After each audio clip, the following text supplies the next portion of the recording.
Growing up, my family and I would come to Oregon Ridge Nature Center here in Cockeysville to explore the hiking trails and exhibits because this is a trip that makes sense. Oregon Ridge is the county's oldest nature center, opened in 1983. The gates open every day from sunrise to sunset with over 1,000 acres of parkland for all to enjoy, from small children to retirees and everyone in between. This is a very well-loved park. You can come here on a nice sunny day. It can be the middle of the week, it can be on the weekend, and the parking lot will be packed.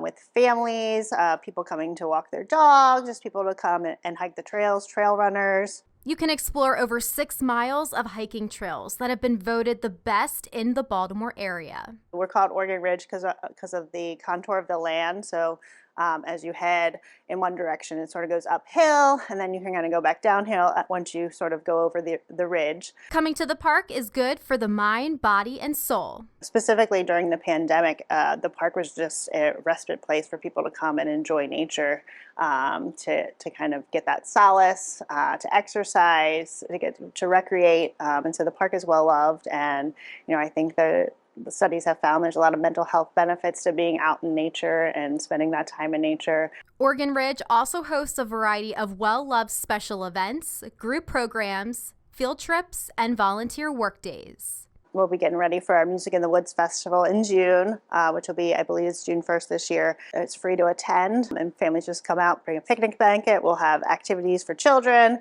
live music playing throughout the day. One of their most popular programs is the summer camp. So we take the kids out on all aspects of the park, studying the various habitats, getting up close encounters with our animal ambassadors, different crafts and activities that are about environmental education and nature education, and just inspiring the younger generation to help make choices that are going to be best for our communities and our environment in the future.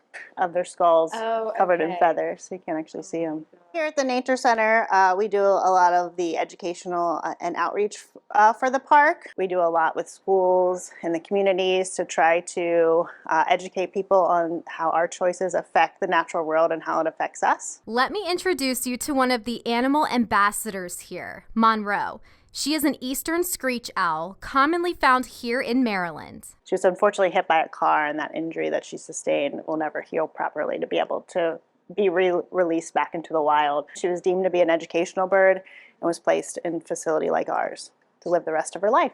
Very important educational tool for us so that people can get to see these animals up close, see the impacts that we have, how they came to come here, and the life that they have. A lot of our owls, they do have sort of hooting qualities, but most of them have specific calls that are identified by what they sound like.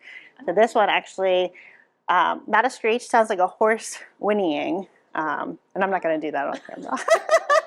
The earth is what we all have in common. At Oregon Ridge, they teach young minds how each small, sustainable change in our environment can make a large impact over time. We want people to have a memorable and enjoyable experience here in nature. So if you enjoy something and value something, you're more apt to make the choices to protect it and take care of it.